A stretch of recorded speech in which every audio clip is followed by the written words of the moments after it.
ఆచి చికెన్ మసాలా 2025 సంవత్సరానికి గాను గద్దర్ అవార్డ్స్ ను ప్రకటించింది ప్రభుత్వం.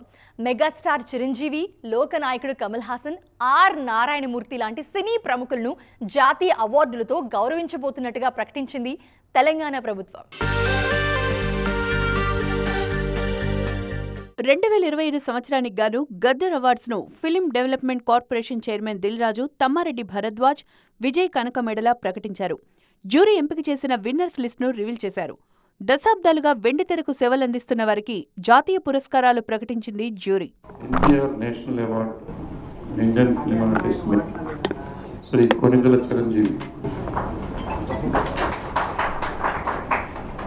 పైడి Jayaraj film award Indian film personality Shri Kamal Haasan,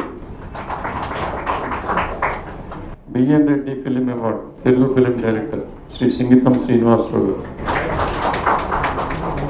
Nagireddy and Chakrapani film award Telugu producer Shri Chalasani Ashwini Dutt.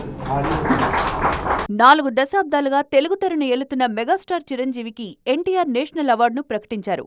ఎన్నో అద్భుత చిత్రాలతో తెలుగు ప్రేక్షకులను అలరించడంతో పాటు సేవా కార్యక్రమాలతోనూ అందరికీ ఆదర్శంగా నిలుస్తోన్న చిరును తెలంగాణ ప్రభుత్వం ఎన్టీఆర్ నేషనల్ అవార్డుతో గౌరవించనుంది. రఘుపతి వెంకయ్య అవార్డును Prasad labs Ramesh Prasad, C Narayana Reddy film అవార్డును సుద్దాల అశోక్ తేజకు, అక్కినేని నాగేశ్వరరావు అవార్డు ఫీమేల్ కేటగిరీలో జయసుధకు ప్రకటించారు. కాంతారావు పురస్కారం ఆర్ నారాయణమూర్తిని